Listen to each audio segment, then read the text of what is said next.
I'm really glad that I got asked this question. See, I've held off on making a video about this for a while because my reversion story is a little bit different than most other people's that I've heard. So for context, I'm 21. I'm about to be 22. I turned 22 in a little bit over a month. And I accepted Islam when I was 18. So that gives me 3-4 years, give or take, that I've been a Muslim so far. So in case you couldn't already tell, I'm from the United States, the southern United States. I'm from the state of Georgia, and I'm from the metro Atlanta area, to be specific. So for those of you who don't really know too much about the geography of the U.S., the state of Georgia is one of the southeasternmost states in the country. And when I was 17, well, basically turning 18, but right before my 18th birthday, I moved from the state of Georgia all the way to the Pacific Northwest to the state of Washington, which is basically on the exact opposite side of the country. Less than a year after arriving in the state of Washington, I was arrested for the first time in my life, charged with attempted robbery in the second degree. And then while I was out on bail for that, I was arrested again for an armed robbery. Well, down here, the charge is called armed robbery. In Georgia, it's called armed robbery, but in the state of Washington, it's just called robbery in the first degree. The second time that I was arrested, I was sitting in my jail cell, and I didn't have much to do but think and reflect on my past decisions. And I basically realized that my life was falling apart. I was ruining my life at the young, ripe age of 18.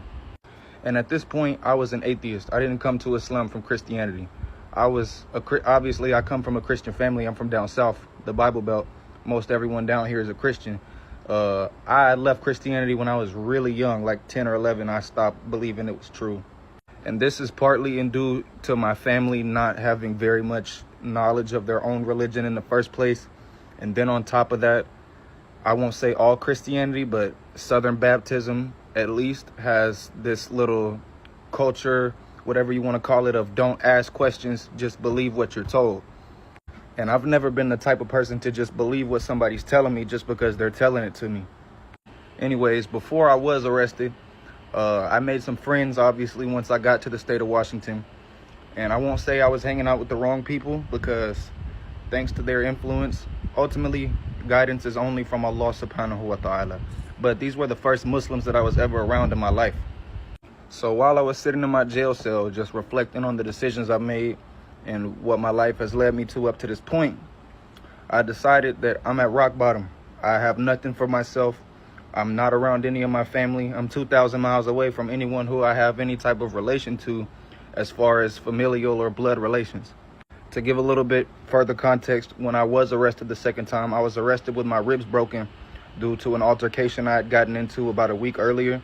And I was also going through withdrawals because I became addicted to a terrible, terrible substance known as fentanyl. So there I was, sitting alone in my jail cell, and I was in isolation. We call it the hole. It's basically, they put you in a cell by yourself. You're allowed to come out for 1 hour a day, and within that hour, you have to use the phone and take a shower all in that hour. And a lot of times at the jail I was in Pierce County Jail in Tacoma, Washington, if you get into the shower before you use the phone, a lot of times the officers will forget that you're even in the shower and you're locked in there. You can't go in and out of the shower as you please. You have to ask them to let you in and out of the shower, and you're locked in there. So a lot of times they'll put you in the shower. They'll forget that they put you in the shower. And by the time that they remember that they put you in the shower, your time is up. So I'm sitting there in my cell, broken physically and mentally. I was going through withdrawals. My body hurt, my spirit hurt, my mind hurt. I was just in the worst pain. And I decided to give religion a try once again. But instead of running back to Christianity, which I had already come to the conclusion was not true, I decided to do like my friends, the people who I was hanging out with, had done. And I decided to give Islam a try. At the time, I basically knew nothing of Islam. I knew that God is called Allah, and I knew that you face east when you pray. And to give a little bit of a example of how little I know, the first time I ever attempted to pray to Allah subhanahu wa ta'ala, I did it in my cell wearing nothing but boxers. But Allah knows everything. He knows your intentions. He knows what you don't know. So I asked the CO who was on duty. I wrote a letter to the chaplain. I asked for the Quran. And I also wrote to the cafeteria or kitchen, whatever you call it. I asked them to put me on the Muslim diet. So they accommodated my dietary request by the very next day. The very next morning, I was no longer receiving haram food from the kitchen. But it took about 2 weeks for me to get the Quran for the first time, though. When I finally got it, I basically read the whole thing front to back in about 3 days. Mind you, I still didn't know how to make salah. I didn't know any hadith. I barely knew anything. I knew what the Quran tells you. And at that, I only knew what the English translation says. So I didn't know how to make salah properly. So basically what I would do, I knew you were supposed to pray 5 times a day. So basically, as soon as I woke up in the morning, I would face the east, I would kneel down, and I would thank Allah for giving me the opportunity to wake up once again. And I would thank him for bringing me one day closer to my freedom. Mind you, this entire time, I had never once set foot in general population in the jail. I had been in isolation, lockdown, the whole time. Finally, after about, I think the exact amount of time was 52 days, but they ended up finally allowing me into general population. And when I first set foot into the unit, probably one of the biggest men I've ever met in my entire life, a Samoan. His name was, we could call him Junebug. Tattoos all over his face. He was a gang member, all that. He walked right up to me and he asked me where I was from. So for those of you who don't know, when you get that question in a jail, they're usually not asking where you're actually from. They're asking if you're a gangbanger and what gang you're from. So I didn't understand the question. And I also was unaware that the jail I was in also enforced racial politics. I told him I was from out of state. I told him I was from Georgia. And he asked me, was I Caucasian? To this day, I really don't know why he asked me that, because it should be obvious enough at this point. But then he told me that apparently because of the way that I walked, moved, and my accent that I have, he told me that he felt like I wasn't going to get along with the other white people in the dorm. And he gave me, I don't want to call it an opportunity, but he asked me, instead of rolling with the whites, did I want to join API, which stands for Asian Pacific Islander. So basically, if you're anything aside from white, black, or Hispanic, you're considered API. Native Americans are considered API. Arabs are considered API. Islanders are considered API. East Asians are considered API. Like I said, anything aside from white, black, or Hispanic, you're API. He asked me, did I want to roll API? And I told him, sure. I don't know nobody around here. He seemed cool enough. He walked right up to me, and he presented himself as firm, but fair also. So I took him up on his opportunity.